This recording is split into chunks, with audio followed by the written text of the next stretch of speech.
The isoelectronic set of ions is. Now guys इसमें हमें isoelectronic जो स्पीसीज हैं वे बतानी है ऑप्शन में, जो वो ऑप्शन जिसमें सब के सब में आयंस में सेम इलेक्ट्रॉन्स है ना। आइसोइलेक्ट्रॉनिक का मतलब क्या है, सेम इलेक्ट्रॉन्स। नाउ सपोज आपको एक एटम दे दिया और आपको एक आयन दे दिया, और अगर दोनों में इलेक्ट्रॉन सेम है तो ये भी आइसोइलेक्ट्रॉनिक स्पीसीज कही जा सकती है, जरूरी नहीं है सिर्फ आयंस ही होंगे। ओके गाइस, तो इस बात को आप ध्यान रखिएगा। सो अब मैं क्या करता हूँ गाइस, ये जितने भी एटम्स या आयंस दिए हुए हैं इन सब का इलेक्ट्रॉन्स लिख लेता हूँ टोटल, और फिर देखते हैं कि सब में सेम इलेक्ट्रॉन्स किस में है। ओके, सो ये टेबल बन गई। अब देखिए आप इसमें जो नाइट्रोजन है, प्रॉपर नाइट्रोजन, आयन नहीं नाइट्रोजन, उसका एटॉमिक नंबर 7 है। तो इसका मतलब क्या है कि जो नाइट्रोजन के पास टोटल 7 इलेक्ट्रॉन्स हैं अपने शेल्स में, राइट। सिमिलरली ऑक्सीजन का एटॉमिक नंबर 8 है, यानी इसके पास टोटल जो न्यूट्रल O है उसके पास टोटल 8 इलेक्ट्रॉन्स हैं। सिमिलरली फ्लोरीन के पास 9, सोडियम के पास 11, लिथियम के पास 3 एंड न्यूट्रल मैग्नीशियम के पास 12 इलेक्ट्रॉन्स हैं, क्योंकि इनका एटॉमिक नंबर ये है। नाउ जब मैंने नाइट्रोजन को 3 इलेक्ट्रॉन्स डोनेट कर दिए तो इस पे 3 नेगेटिव आ गए, यानी इसके पास 3 एक्स्ट्रा इलेक्ट्रॉन्स आ गए। तो क्या हो गया, टोटल इलेक्ट्रॉन्स के पास अब 10। एटॉमिक नंबर स्टिल इसका भी 7 है, कंफ्यूज मत होइएगा आप, एटॉमिक नंबर इसका स्टिल 7 है, लेकिन इलेक्ट्रॉन्स अब टोटल 10 हो गए।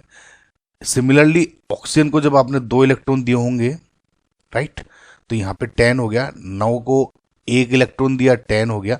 नाउ इसमें सोडियम का एटॉमिक नंबर 11 है, यानी इसके आउटरमोस्ट जो शेल्स हैं सब टोटल इलेक्ट्रॉन्स के पास 11 थे, एक डोनेट कर दिया तभी तो पॉजिटिव चार्ज आया, तो एक माइनस हुआ तो 10 इलेक्ट्रॉन्स आ गए। सिमिलरली लिथियम ने एक डोनेट किया यानी 2 एंड मैग्नीशियम का 10 हो गया। अब इन सब में आप देखिए आइसोइलेक्ट्रॉनिक स्पीसीज कौन कौन है। आइसोइलेक्ट्रॉनिक क्या बताया था आपको, जिनके पास जो टोटल इलेक्ट्रॉन्स हैं वे सेम है। और टोटल इलेक्ट्रॉन्स किसके पास है, ये 10 है, ये हो गया, ये भी 10 है, ये हो गया, ये भी हो गया, क्योंकि इसके पास भी 10 इलेक्ट्रॉन्स है, इसके पास भी 10 इलेक्ट्रॉन्स है, इसके पास भी 10 इलेक्ट्रॉन्स। नाउ अब इन ऑप्शंस में अगर आप देखेंगे, अगर कोई ऑप्शन लिथियम को कैरी कर रहा है तो यानी वो ऑप्शन हमारा गलत हो जाएगा, राइट। समझ रहे हैं आप, वैसे भी चेक कर सकते हो। इसमें लिथियम है, ये कट गया, इसमें लिथियम है, ये कट गया, इसमें लिथियम है, ये भी गलत, ये इसमें लिथियम नहीं, यानी ये करेक्ट। समझ में आ गया। इसमें ये सब की सब आइसोइलेक्ट्रॉनिक स्पीसीज का सेट है, यानी जिसमें सारे इलेक्ट्रॉन्स सेम है। अगर आप कंफ्यूज हो ना तो ये ऐसे समझ लीजिए, इसमें इनके तो ये तो आइसोइलेक्ट्रॉनिक स्पीसीज हैं तीनों, लेकिन ये नहीं है ना, तो इसलिए इसकी वजह से ऑप्शंस गलत हो रहे हैं तीनों। ओके, आई होप आपको समझ में आएगा। नेक्स्ट क्वेश्चन देखते हैं। The correct statement about ICl5 and ICl4 negative is. Now अगर आप ऑप्शन में देखेंगे, ऑप्शन में इनका बेसिकली शेप के बारे में पूछा गया है, राइट, कि इनका जो शेप है वो कैसा है। स्क्वायर पिरामिडल है, इसका टेट्राहेड्रल है, ये दो या दोनों आइसोस्ट्रक्चरल है। सो इसके लिए आपको स्ट्रक्चर बनाना आना चाहिए। नाउ पार्ट 1 में भी मैं आपको इस पर एक ट्रिक बता चुका हूँ, और वैसे भी मैं एक ट्रिक की अलग से वीडियो बना चुका हूँ, उसका भी लिंक आपको डिस्क्रिप्शन में दे दूंगा अगर आपको चाहिए। तो उसमें मैंने आपको बताया था आप सबको इनको या तो हाइब्रिडाइजेशन ड्रॉ करें पता होना चाहिए या इस तरह से, लेकिन इसमें एक बहुत ईजी मेथड है गाइज। वो क्या, जब भी जैसे आपको ICl5 ये दे दिया, हालांकि उस वीडियो को मैं सजेस्ट करूंगा उसको देखें, लेकिन थोड़ा सा फिर भी मैं आइडिया दे देता हूँ। जैसे आपको ये इस तरह का कंपाउंड दे दिया, उसका आपको स्ट्रक्चर बताना है या ज्योमेट्री बतानी है, राइट। सो इसमें क्या होगा, देखिए जैसे कंपाउंड दिया, आप ये देखें इसमें से लीस्ट इलेक्ट्रोनेगेटिव एलिमेंट कौन सा है। Now I is least electronegative. अभी दो टाइप के इसमें एटम है, I और Cl के, इसलिए मैं इन दोनों में कंपेयर कर रहा हूं। अगर 3-4 भी होते तब भी उसमें आपको लीस्ट इलेक्ट्रोनेगेटिव ही देखना है। इसमें लीस्ट इलेक्ट्रोनेगेटिव I है। अच्छा एक बात और मैं बता दूं, कभी भी किसी कंपाउंड में H या F दें तो ये कभी भी सेंट्रल मेटल एटम नहीं बन सकते, है ना। तो जब भी आप लीस्ट इलेक्ट्रोनेगेटिव आइटम देख लें तो आप समझ लें कि दिस इज अ सेंट्रल जो एटम है आपका वो है हाइब्रिडाइजेशन में। ऑब्वियसली शेप बनाएंगे कोई भी तो उसमें एक सेंट्रल एटम तो होगा ना, right. So H and F कभी भी नहीं सेंट्रल एटम हो सकते। F तो क्योंकि because it's most electronegative element, और H वैसे भी नहीं हो सकता साइज की छोटे होने की वजह से। सो ये सेंट्रल एटम हो गया। अब इसमें ये देखिए I में जो आउटर मोस्ट शेल है उसमें कितने इलेक्ट्रॉन्स है। ऑब्वियसली आई एक हेलोजन है यानी आयोडीन, इसमें 7 इलेक्ट्रॉन्स होंगे, 1 2 3 4 5 6 एंड 7 इलेक्ट्रॉन्स मैंने ड्रॉ कर लिए हैं। अब मुझे बाकी के जो Cl है, Cl कितना बॉन्ड बनाता है, देखिए Cl वी नो एक जो क्लोरीन है या हेलोजन है एक ही बॉन्ड बनाते हैं सब, है ना। तो आप एक इलेक्ट्रॉन से एक एक Cl जोड़ दीजिए। इसको 7 इलेक्ट्रॉन्स थे इनके पास, है ना, मैं ड्रॉ नहीं कर रहा हूं वैसे बता रहा हूं। इसने एक इलेक्ट्रॉन, ये क्या है, ये एक्स क्या है, ये इलेक्ट्रॉन है इस आयोडीन के आउटरमोस्ट शेल में, तो एक एक इलेक्ट्रॉन इसने शेयर कर लिया, तो इस तरह से बॉन्ड बन गए। इस तरह की है ये ट्रिक, है ना। तो अब ज़्यादा गहराई में मत जाइएगा, सिंपल ट्रिक पे भी ध्यान दीजिएगा तो आपका काम चल जाएगा। तो 5 Cl जुड़ गए।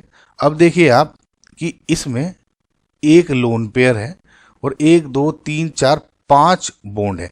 तो अपनी पुरानी ट्रिक कि जब भी आपको क्या है, lone pair plus bond pair का काउंट देख लीजिए, यानी 1 2 3 4 5 तो बॉन्ड पेयर हो गए, लोन पेयर कितना हो गया, 1 यानी 6, और 6 का मतलब क्या होता है, sp3d2, कैसे 3 2 5 और s का 1 6, तो ये काउंट बैठता है। आई होप आपको ये पता होगा, उस वीडियो को देखिए गाइस, ठीक है। तो ये इसका तो sp3d2 हो गया। अब sp3d2 क्या होती है ये आपको पता होना चाहिए। sp3d2 का मतलब क्या है, देखिए ऑक्टाहेड्रल इसकी ज्योमेट्री हो गई, समझ में आपको, ऑक्टाहेड्रल ज्योमेट्री हो गई। अब शेप का क्या करें, शेप देखिए, अब इसको ऐसे देखिए, आई था, ठीक है, आई के पास एक इस तरह की 4 तो ये सेट हो गए स्क्वायर प्लेनर में, ये सेम प्लेन में है ना, 4 Cl तो सेम प्लेन में सेट हो गए इसके। अब ICl5 है ये ICl6 होता, कुछ भी होता, मतलब इस तरह से बोलो, एक तो अबव द प्लेन एक बिलो द प्लेन वैलेंसी, अगर ये सेट हो गई ये टोटल ऑक्टाहेड्रल वाली हो गई, समझ में आपको गाइस, ऑक्टाहेड्रल हो गया। अब क्योंकि 4 तो ये हो गए, एक 5 चाहिए था, 5 Cl सपोज मैंने इस वाले पे जोड़ दिया, अब एक इस पे तो कुछ नहीं है, इस पे सिर्फ लोन पेयर ड्रॉ करना है, तो अब लोन पेयर ड्रॉ कर दें, समझ आपको मैं क्या कह रहा हूँ, लोन पेयर ड्रॉ कर दें या इस तरह से ड्रॉ कर दें लोन पेयर, तो इस तरह से आपको थोड़ा सा एक आइडिया हो जाता है कि किस तरह मुझे ड्रॉ करना है, ठीक है। तो इससे क्या हो गया, स्क्वायर पिरामिडल हो गया। स्क्वायर पिरामिडल कैसे, देखिए ये तो स्क्वायर, और अगर आप इसको ड्रॉ करेंगे सबको तो ये पिरामिड की शेप ले लेगा। अगर सपोज नीचे भी Cl होता तो नीचे भी इस तरह पिरामिड हो जाता, तो अब क्या हो जाता, ज्योमेट्री तो ऑक्टाहेड्रल हो जाती इसकी, और ज्योमेट्री तो अभी भी ऑक्टाहेड्रल है, लेकिन अब स्ट्रक्चर या जो शेप बोल देंगे जिसे, इस केस में ICl5 केस में तो क्या हो गया, ऊपर ही पिरामिड है तो स्क्वायर पिरामिडल, और अगर नीचे भी पिरामिड हो जाता तो स्क्वायर बाई पिरामिडल हो जाता। समझ में गाइस आपको मैं कैसे कह रहा हूँ, ठीक है। तो अब देखिए ये हो गया, ICl5 तो आपका ये हो गया कि ऑक्टाहेड्रल है और स्क्वायर पिरामिडल है। अब ICl4 नेगेटिव को सिंपल सेम तरीके से देख रहे हैं, again ICl4 negative least electronegative I है, तो I के 7 इलेक्ट्रॉन्स ड्रॉ कर लीजिए, 7 इलेक्ट्रॉन्स ड्रॉ कर लिए। अब इसमें थोड़ा कैच हो जाएगा, एक नेगेटिव है ना, ये नेगेटिव जो है, एक नेगेटिव का मतलब क्या है, एक इलेक्ट्रॉन लेके आया होगा इसलिए नेगेटिव चार्ज है ना, तो इसको मैं अलग से ड्रॉ कर लेता हूँ एक नेगेटिव। समझ में आपको कैसे, ये जो 7 इलेक्ट्रॉन्स हैं ये तो हो गए आई के पास, लेकिन ओवरऑल स्ट्रक्चर के पास एक नेगेटिव चार्ज था, नेगेटिव चार्ज एक इलेक्ट्रॉन लेके आया होगा, तो मैंने एक एक्स्ट्रा ड्रॉ कर लिया, यानी इस आई के पास अब टोटल मान के चलिए इतने इलेक्ट्रॉन्स हैं, क्योंकि जो नेगेटिव है वो सेंट्रल मेटल एटम के पास ही होगा। ओके गाइस, अब क्या करें, अगेन वही 4 Cl है, इसको ऐसे एडजस्ट कर ले, तो ये तो बॉन्ड पेयर हो गए। अब लोन पेयर कितना हो गया, एक ये लोन पेयर 2 इलेक्ट्रॉन का पेयर हो गया ना, और एक ये 2 पेयर का हो गया। समझ में आओ गाइस, अगेन फिर से वही लोन पेयर और बॉन्ड पेयर बनाइए, तो lone pair plus bond pair का सम कितना होगा, लोन पेयर कितना होगा 1 and 2, बॉन्ड पेयर कितना 1 2 3 4, अगेन 6 हुआ, 6 का मतलब sp3d2। अगर आप कंफ्यूज भी हो जाएगा इस, आप समझ लीजिए sp3 बना लिया मैंने, 3 और 4 2 चाहिए sp3d2, इस तरह से, है ना। तो sp3d2 देखते ही आपने ये तो कह दिया कि जो इसकी ज्योमेट्री है इज ऑक्टाहेड्रल। नाउ अब इसका स्ट्रक्चर या शेप क्या होगा, उसके लिए आपको अब इसका स्ट्रक्चर ड्रॉ करना होगा। अब देखिए sp3d2 है, ICl4 नेगेटिव है, अब मैं ये मान के चल सकता हूँ, देखिए I है, 4 Cl मैंने इस तरह से एडजस्ट कर लिए, 4 Cl आपने ऐसे एडजस्ट कर लिए। अब 2 लोन पेयर हैं, तो 2 लोन पेयर कैसे एडजस्ट कर लीजिए, एक तो सपोज अबव द प्लेन और एक बिलो द प्लेन, मैं ऐसे ड्रॉ कर लिया, आप ऐसे मान के चलिए ये अबव द प्लेन है ये बिलो द प्लेन है, तो समझ में आएगा इस आपको। तो इसकी शेप क्या हो गई, लोन पेयर के अकॉर्डिंग तो आप शेप नहीं देखेंगे ना, सिंपल ये 4 Cl है, ये सेम प्लेन में है, तो ये क्या होगी, स्क्वायर प्लेनर। समझ में गाइस आपको? देखिए ज्योमेट्री तो अभी भी ऑक्टाहेड्रल ही है, लेकिन इसमें शेप स्क्वायर प्लेनर हो गई। लोन पेयर है, अगर 2 Cl होती तो स्क्वायर बाई पिरामिडल होती। आई होप गाइज आपको समझ में आएगा ये सब। नेगेटिव चार्ज आप एडजस्ट कर लीजिएगा, वो उस वीडियो को देखिएगा आप, उसमें आपको सब कुछ एडजस्ट करना आ जाएगा। ठीक है, तो इसका ऑप्शन का इसका करेक्ट आंसर क्या है, B, square pyramidal and square planar. I hope guys आपको ये समझ में आया होगा। ये ट्रिक थोड़ी सी आइडिया और प्रैक्टिस होगी होगी अगर आपने पहले देखी होगी उसको। राइट, सो नेक्स्ट क्वेश्चन देखते हैं। Again guys same question, same उसी मेथड पे जो अभी हमने लास्ट किया, इसमें बस हाइब्रिडाइजेशन बतानी है कि sp3d2 किस में है। sp3d2 का मतलब यानी 3 4 5 और 6 lone pair plus bond pair का सम अभी 6 हो गया, तो मेरा आंसर हो जाएगा। राइट, मैं अब सिंपल ये लोन पेयर बॉन्ड पेयर का सम देखूंगा और आंसर निकाल दूंगा। समझ में आएगा इस आपको कैसे? अब देखिए INCl में लीस्ट इलेक्ट्रोनेगेटिव I है, तो 1 2 3 4 5 6 7, क्योंकि आयोडीन के एक हेलोजन है और उसके आउटरमोस्ट शेल में 7 इलेक्ट्रॉन्स हैं। नाउ एक नेगेटिव चार्ज है तो मैंने एक्स्ट्रा ड्रॉ कर लिया इलेक्ट्रॉन। ठीक है, अब 2 Cl को मैंने एडजस्ट कर लिया। अब कितना हो गया, 1 2 and 3। Lone pair bond pair कितना हो गया, 1 2 3 4 5 6 आना था तो ये कट गया। ठीक है, अब 1 2 3 4 5 क्यों करा मैंने, देखिए bond pair plus lone pair ऐसे करते हैं ना, 1 2 2 हो गया और 3 ये हो गए, तो ऐसे भी ड्रॉ कर लीजिए 1 2 3 4 5, है ना, तो 5 ऐसे बैठेगा। थोड़ा सा टाइम सेविंग टेक्निक से गाइस ये, और कुछ नहीं, और ये सब प्रैक्टिस से ही आता है। नाउ BRNF में क्या है, ब्रोमीन इससे कम इलेक्ट्रोनेगेटिव है, वैसे भी मैंने आपको बताया था फ्लोरीन सेंट्रल एटम नहीं हो सकता। तो Br के भी अगेन 1 2 3 4 5 6 7 और एक नेगेटिव है, तो मैंने एक इलेक्ट्रॉन और ड्रॉ कर लिया। समझ है?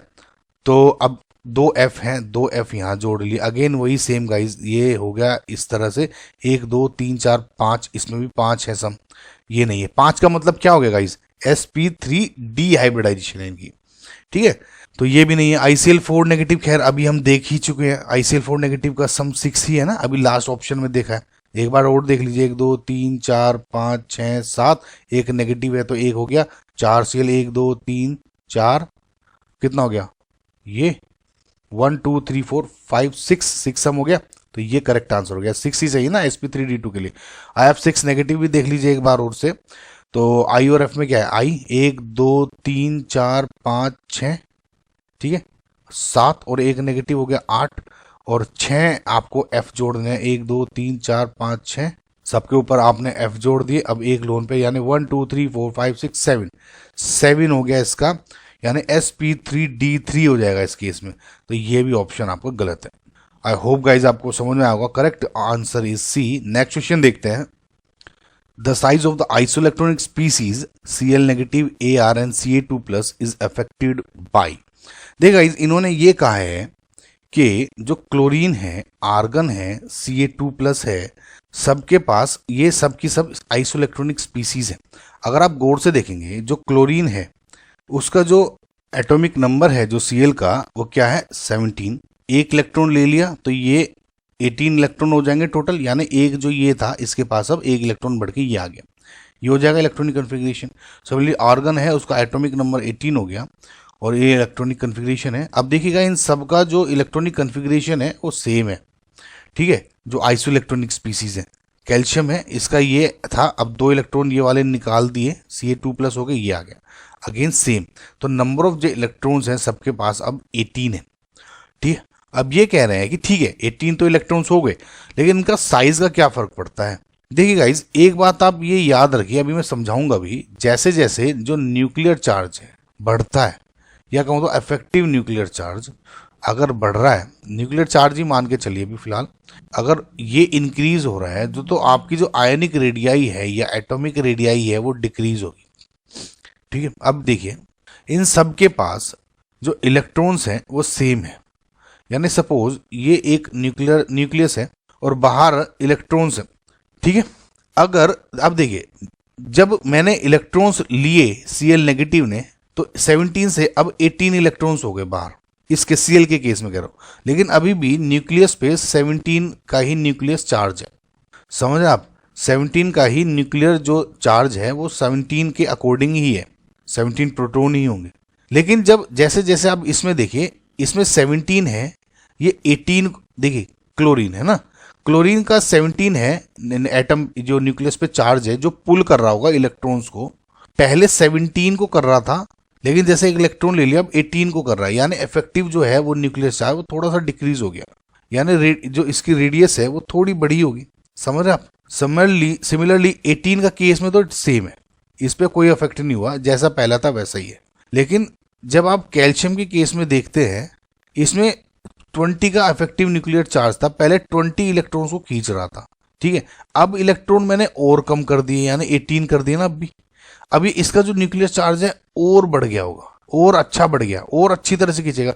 भाई पहले 10 आदमियों को खींच रहे थे, दोनों की पावर सेम थी, अब मैंने एक साइड में 10 में से हटा के 8 आदमी कर दिए हो ना, टग ऑफ वार, रस्सा खींच, उसकी बात कर रहा हूँ, सपोज 8 कर दिए या 6 कर दिए, तो ये 10 आदमी और अच्छी तरीके से उनको खींच पाएंगे। तो सेम यही है, राइट। अब क्योंकि इफेक्टिवली बहुत अच्छी तरह खींच रहे हैं, इसके केस में अगर न्यूट्रल ये थी, कैल्शियम के केस में डिस्टेंस आर, तो क्योंकि और अच्छी तरह से खींच रहे हैं तो इलेक्ट्रॉन्स की जो रेडियस है वो अब डिक्रीज हो गई।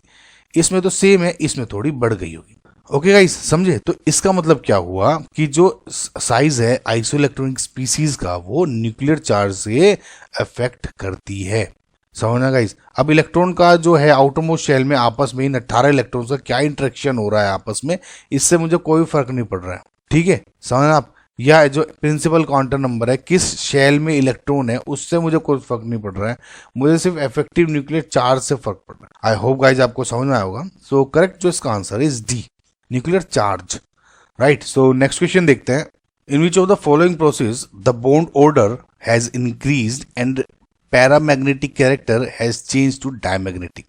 बॉन्ड ऑर्डर किस में इंक्रीज हुआ है और पैरामैग्नेटिक से कौन सा डायमैग्नेटिक हुआ होगा वो बताना। मतलब ये पैरामैग्नेटिक होना चाहिए लेफ्ट हैंड साइड में एंड राइट हैंड साइड में डायमैग्नेटिक स्पीसी होनी चाहिए, हमको ये बताना है।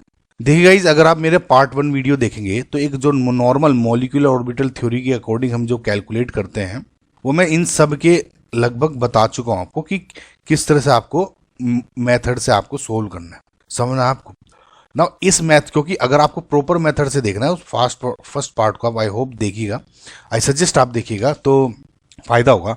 इसमें अब आपको एक मैं ट्रिक बता रहा हूँ, हालांकि इसकी एक मैं वीडियो भी बनाऊंगा, अगर नहीं अभी इसके बाद ही बनाऊंगा, अपलोड कर दूंगा, लिंक आपको मिल जाएगा डिस्क्रिप्शन में इसका, जैसे बन जाएगी, राइट। सो अब मैं इसमें आपको ट्रिक बताऊंगा, उसमें आपको बहुत अच्छा टाइम सेविंग टेक्निक हो जाएगी। अब देखिए बहुत लोग क्या करते हैं, ऑड नंबर ऑफ इलेक्ट्रॉन्स या even number of electrons calculate करते हैं टोटल और निकालने की कोशिश करते हैं पैरामैग्नेटिक या डायमैग्नेटिक। वो बहुत जगह क्या होता है ना, गलत हो जाता है आपका। तो ये जो मैं ट्रिक बता रहा हूँ आपको, ट्रिक तो नहीं है, ये शॉर्टकट है, मतलब सही मेथड को आप बहुत जल्दी से कर लेंगे, ठीक है। तो आपको याद क्या करना है, 242 नंबर आपको याद रखना है, 242, यहाँ पे एक लाइन खींच दीजिए। अगर ये 242 नंबर याद हो गया तो आपका करेक्ट हो गया। देखिए कैसे, अब मैं O2 का बना के दिखाऊंगा आपको। मैं ये मेथड बता रहा हूं, मैं ये मान के चल रहा हूं आपको करेक्ट मेथड आता है, ठीक है। या नहीं भी आता तो इस मेथड को यूज कर लीजिएगा आप। देखिए 242 ये ड्रॉ कर लिया मैंने, ठीक है। अब ये लाइन आप ऐसे ड्रॉ कर लीजिए, कुछ नहीं है इसमें। ये तो जो बॉन्डिंग इलेक्ट्रॉन्स हैं ये वो रिप्रेजेंट करते हैं बॉन्डिंग ऑर्बिटल्स, ये एंटी बॉन्डिंग।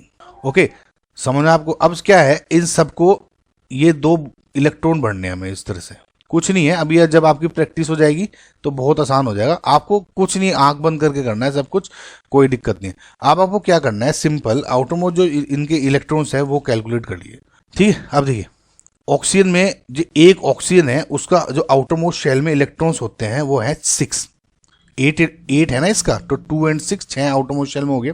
8 एटॉमिक जो एटॉमिक नंबर है 6, तो 2 ऑक्सीजन के प्लस 6 12 वैलेंस शेल इलेक्ट्रॉन्स हो गए O2 के। अब बस आपको O2 कैसे बढ़ने इलेक्ट्रॉन्स देखिए, यहाँ से लेफ्ट से राइट, 1 2 3 4 यहाँ पे दीजिएगा, एक यहाँ 5 और नीचे 6, समझ, एक ऊपर 7 नीचे 8, बस इसमें ये ध्यान रखना है। अगेन 1 2 3 4 5 6 7 8 हो गया, 9 10, ठीक है, 11 12, 12 इलेक्ट्रॉन बढ़ने थे। अब देखिए जो अगर ये अनपेयर्ड है तो क्या हो गया आपका पैरामैग्नेटिक, और अगर सारे पेयर्ड होते यहाँ और यहाँ भी तो डायमैग्नेटिक। सेम वही कंसेप्ट है, लेकिन आपको बस वो ड्रॉ नहीं करना पड़ा और आपको कुछ दिमाग नहीं लगाना पड़ा कि ऊपर नीचे किस तरह करना है, बस आपको इस तरह बढ़ना है। और ये मैं इस तरह ड्रॉ कर रहा हूँ समझाने के लिए, आप तो बिना 2 42 ऐसे करीजिएगा और 1 2 3 4 5 6 7 8 ऐसे ड्रॉ कर सकते हैं, समझ रहे? तो ये गाइज थोड़ा शॉर्टकट मेथड है, शॉर्टकट है, ट्रिक नहीं कहूंगा, शॉर्टकट है। ठीक है, अब देखिए ये अनपेड इलेक्ट्रॉन्स हो गए। अनपेड की अगर यहाँ इलेक्ट्रॉन होता एक ऑर्बिटल इसमें तब पेयर्ड होते ही, अलग अलग हैं तो अनपेयर्ड हो गए, इसका मतलब ये हो गया पैरामैग्नेटिक। ठीक है, समझ में आ गया। अब बॉन्ड ऑर्डर कैसे कैलकुलेट करें? बॉन्ड ऑर्डर क्या होता है? Bonding minus anti bonding electrons divided by 2। Bonding में कितने हैं? 1 2 3 4 5 6 7 8, ये टोटल 8 इलेक्ट्रॉन्स हो गए बॉन्डिंग में, तो 8 माइनस एंटी बॉन्डिंग में कितने हैं? 1 2 3 4 4 डिवाइड बाई 2 यानी 2 हो गया। समझना आपका इस, तो इसका जो बॉन्ड ऑर्डर हो गया वो हो गया 2, ऐसे लिख लीजिए। अब O2 प्लस में बना लीजिए। अब देखिए मैं दोबारा से इसलिए बना रहा हूँ इसका सारा का सारा ताकि आपको प्रैक्टिस हो जाए, नहीं तो अगली बार से मैं सिर्फ इलेक्ट्रॉन O2 में एक इलेक्ट्रॉन माइनस कर दूंगा। ठीक है, आपको 242 याद करना है, 242 242। ठीक है, ऐसे बना लिए, ये बॉन्डिंग है ये एंटी बॉन्डिंग है, तो अब ऐसे बना लीजिए आप यूं ऐसे, ये 4 है ना इसलिए आपको समझ में आ जाएगा। अब कितने O2 के इसके पास टोटल 12 थे, अब 11 हो जाएंगे एक प्लस के साथ, यानी 11 इलेक्ट्रॉन हो गए। अब तो अब कैसे करेंगे? देखिए 1 2 3 4 5 6 7 8 9 10 और एक 11, अभी भी ये अनपेयर्ड है, पैरामैग्नेटिक ही है। बॉन्ड ऑर्डर कैलकुलेट करें, चलिए जी इसका कर लीजिए, बाकी का नहीं करेंगे फिर। 1 2 3 4 5 6 7 8 माइनस 1 2 3 डिवाइड बाई 2 यानी 5 डिवाइड 2 यानी 2.5। बॉन्ड ऑर्डर तो आपका बढ़ गया, इसमें बॉन्ड ऑर्डर तो बढ़ गया लेकिन पैरामैग्नेटिक से पैरामैग्नेटिक ही रहा। समझना आप गाइस? तो इसलिए इसका मतलब ये गलत आंसर हो गया। सिमिलरली आप N2 का ड्रॉ करिए, देखिए मैं तेज तेज ड्रॉ करूंगा, आपको समझ में आ जाएगा। नाइट्रोजन का 7 होता है, 2 5 यानी 5 इसके वैलेंस शेल इलेक्ट्रॉन्स हैं, N2 में 10 इलेक्ट्रॉन्स हो जाएंगे यानी 2 42। ठीक है, तो अब देखिए कैसे मैं ड्रॉ करूंगा, आप क्रॉस मार लीजिए, अगर आपको ये भी नहीं करना क्रॉस मार लीजिए। ठीक है, कैसे करेंगे? देखिए टोटल 10 इलेक्ट्रॉन्स हैं N2 के पास, है ना, 1 2 3 4 5 6 7 8 9 10। ठीक है, और 10 हो गया। अब देखिए कितना है, इसमें सबके सब पेयर्ड हो गए, तो यानी ये क्या है? डायमैग्नेटिक। ठीक है, अब मुझे पैरा से डाय बताना है तो ये गलत हो गया, मैं सिर्फ यहीं पे छोड़ रहा हूँ गाइस, है ना, आप करके देखिएगा पूरा, तो ये मेरा ऑप्शन गलत हो गया। ठीक है, क्योंकि पैरा होना चाहिए था। इसका बॉन्ड ऑर्डर भी कैलकुलेट कर देंगे, N2 प्लस में क्या हो जाएगा? एक इलेक्ट्रॉन कम हो जाएगा। N2 प्लस में क्या हो जाता है? एक इलेक्ट्रॉन ये वाला कम हो जाता है ना, तो अब ये पैरा हो जाता, ये पैरा है, उल्टा हो गया है ना, तो फिलहाल ये गलत हो गया। अब O2 से O2 नेगेटिव, O2 में कितना हो गया? ऊपर देखा था हमने कितना, 12 इलेक्ट्रॉन्स हो गए टोटल, तो 12 इलेक्ट्रॉन्स को बढ़ना है, 2 42 2 42 बढ़ लीजिए, कितने 12 इलेक्ट्रॉन बढ़ने से 1 2 3 4 5 6 7 8 9 10 11 12, तो ये क्या हो गया? पैरा, ये तो पैरा हो गया। इसका बॉन्ड ऑर्डर कितना होगा? 2, अभी ऊपर कैलकुलेट किया था। अब O2 नेगेटिव में क्या होगा? 14 इलेक्ट्रॉन्स हो गए ना, तो 12 तो यहाँ पर है, 13 एंड 14 ये 2 यहाँ पे ना, तो यानी ये क्या हो गया? डायमैग्नेटिक, सारे के सारे पेयर्ड है ना, डायमैग्नेटिक, यानी बॉन्ड ऑर्डर कितना हो गया? 1 2 3 4 5 6 7 8 माइनस 1 2 3 4 5 6, ये कितना हो गया? 1। सो ये क्या हो गया? गलत, यानी इसमें 2 से 1 हो गया बॉन्ड ऑर्डर। पैरा से डायमैग्नेटिक तो हो रहा है लेकिन जो बॉन्ड ऑर्डर है वो 2 से 1 आ गया, इंक्रीज नहीं हुआ, गलत हो गया, इसलिए हमारा सिर्फ बॉन्ड ऑर्डर। अब बचा ये, आप आंख बंद करके करेक्ट लगा दीजिए, अब सभी हम कैलकुलेट इसको भी कर लेंगे, ऐसा कोई मसला नहीं है इसमें। देखिए नाइट्रोजन के पास 5 इलेक्ट्रॉन्स आउटरमोस्ट शेल में, ऑक्सीजन के पास 6, यानी 5 5 और 10 11। इसके पास कितने हो जाएंगे फिर? 10, क्योंकि प्लस चार्ज हो गया, एक इलेक्ट्रॉन हो गया। अब मुझे 11 और 10 इलेक्ट्रॉन को फिल करने हैं, तो 2 42 2 42। ठीक है, अब इलेक्ट्रॉन फिल करिए, इसमें 11 1 2 3 4 5 6 7 8 9 10 11, ये क्या हो गया? पैरा हो गया, एक अनपेयर्ड इलेक्ट्रॉन है। ठीक है, ये पैरा हो गया। बॉन्ड ऑर्डर कितना हो गया? 1 2 3 4 5 6 7 8 माइनस 1 2 3 डिवाइड बाई 2 यानी 5 डिवाइड बाई 2 यानी 2.5, इसका हो गया 2.5 नाइट्रोजन NO प्लस का। अब NO पॉजिटिव में ऑब्वियसली एक इलेक्ट्रॉन हटा देंगे, यहाँ से हटा दिया। अब क्या हो गया? ये सारे के सारे पैरा हैं, पेयर्ड हैं, तो डायमैग्नेटिक हो गया। तो अब इलेक्ट्रॉन कितने हो गए इसमें? जो बॉन्ड ऑर्डर कैलकुलेट करेंगे आप, कितना हो गया? ये total 8 electrons minus 2 divide by 2 यानी 6 डिवाइड बाई 2 यानी 3 यानी 2.5 से 3.0 हो गया। अब तो क्या है करेक्ट है, पैरा से डाया और 2.5 से 3। आई होप गाइज आपको ये मेथड समझ में आया होगा। Correct answer is D. इस मेथड पे अगर आपको लग रहा है तो प्रैक्टिस के लिए एक अलग से वीडियो बना सकते हो, लेकिन इसमें जो मैंने आपको बताया है यही सब रिपीट करूंगा, ऐसा कुछ नहीं है। Total number of lone pair of electron in I3 negative ion is. Now guys देखिए इसमें जो लैंग्वेज है ना क्वेश्चन की, इसमें बहुत बार स्टूडेंट्स गलत कर देते हैं। इसमें पूछा है lone pair of electron in I3 negative, पूरे के पूरे I3 नेगेटिव आयन में लोन पेयर बताने हैं। अगर इसमें यह पूछा जाता है कि total lone pair of electron on central atom in I3 negative, इस तरह से कुछ लैंग्वेज होती, तब मैं डिफरेंट आंसर कैलकुलेट करता या ढूंढता। अब क्योंकि पूरे I3 नेगेटिव में पूछा है तो इसमें दूसरी तरह का आंसर होगा, समझ रहे हैं? तो ये मेथड सेम निकलेगा, लेकिन क्या काउंट कर रहे हैं वो डिफरेंट हो जाता है। अगेन गाइज वही सेम आपको जो भी ट्रिक बताई थी, I3 नेगेटिव है, लीस्ट इलेक्ट्रोनेगेटिव को देखते हैं क्योंकि सेम आई है तो इससे कुछ फर्क नहीं पड़ेगा। तो 1 2 3 4 5 6 7 आई के आउटरमोस्ट शेल में इलेक्ट्रॉन्स, एक आई एक नेगेटिव है तो यानी एक इलेक्ट्रॉन लेके आया होगा, वो भी ऐड कर दिया। अब 2 आई बचे। देखिए एक आई तो आपने इलेक्ट्रॉन ये डाल दिए, 3 आई थे ना, 3 आई में से एक के तो आपने ये ड्रॉ कर दिए। अब 2 बचे बॉन्ड बनाने के लिए, तो 2 आई एंड आई, समझ में? अब देखिए आप एक बात चीज अब नोट करिए, 1 2 3 3 लोन पेयर हो गए। क्या ये 3 आंसर होगा हमारा? नहीं होगा। अगर वो सेंट्रल एटम के ऊपर पूछते I3 नेगेटिव में तब ये 3 लोन पेयर हो जाते। अब क्योंकि पूरे I नेगेटिव में पूछा है, ये वाला जो I है इसके ऊपर तो ये 3 हो गए लोन पेयर। अब इन 2 I के पास भी तो ऐसे ही same 2 lone pair 3 lone pair होंगे। वैसे भी आपको पता ही होगा गाइज, राइट? ये लोन पेयर होते हैं ना I के ऊपर या हेलोजन के ऊपर 3, और एक यहाँ इलेक्ट्रॉन होता है जो बॉन्ड करके, तभी तो 7 टोटल इलेक्ट्रॉन्स बनता है आउटरमोस्ट शेल में ना, 6 और एक ये 7 बन जाता है। इसके साथ बॉन्ड करके 8 बना दिया। तो लोन पेयर कितना हो गया? 1 2 3 4 5 6 7 8 एंड 9। सो आपका जो करेक्ट आंसर है इज सी। ना गाइस आपको कैसे देखना है, तो बस यही तरीका होता है, राइट? सो नेक्स्ट क्वेश्चन देखते हैं। During the change of O2 to O2 negative the incoming electron goes to the orbital. ना जो आपको ट्रिक बताई है वही सेम है, बस उसमें आपको एक चीज और बता देता हूं। देखिए O2 यानी टोटल 12 आउटरमोस्ट शेल में इलेक्ट्रॉन्स हो गए, O के 6 हैं और दूसरे O के 6 हैं, तो टोटल 12 इलेक्ट्रॉन्स। इसमें कितना हो गया? एक नेगेटिव जोड़ के 13 इलेक्ट्रॉन्स। अब मैं O2 का बना देता हूं एंड इधर O2 नेगेटिव का बना देता हूं ताकि थोड़ा सा क्लियरिटी रहे आपके इसमें। तो 2 42 2 42 2 42, इधर 2 42 और 2 42 बना दिया।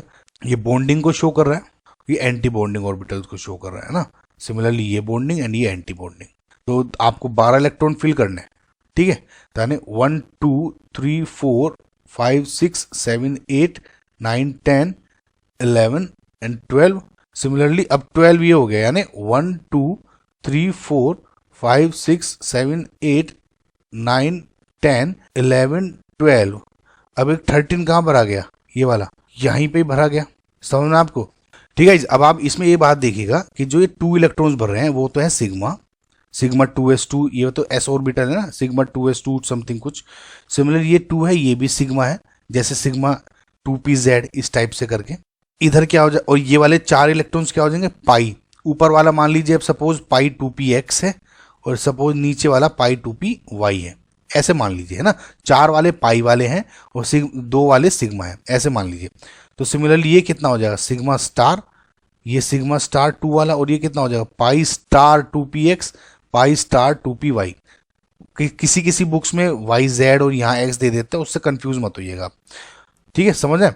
तो अब देखिए जो 13th इलेक्ट्रॉन है वो पाई वाले में घुसा है, सिग्मा वाले में नहीं घुसा, तो और एंटी बॉन्डिंग में बताया, तो यानी आपका आंसर में पाई स्टार होना चाहिए। अब देखिए पाई स्टार नहीं, pi star yes, pi star 2px correct हो गया, पाई सिंपल पाई है नहीं है, सिग्मा स्टार है नहीं है, सिग्मा नहीं है अब 4 वाले में, तो ऐसे घुस गया। ऐसे ट्रिक के थ्रू अब या शॉर्टकट के थ्रू आप कर सकते हैं, नहीं तो आप अपना वैसे ही मेथड ड्रॉ कर लीजिए।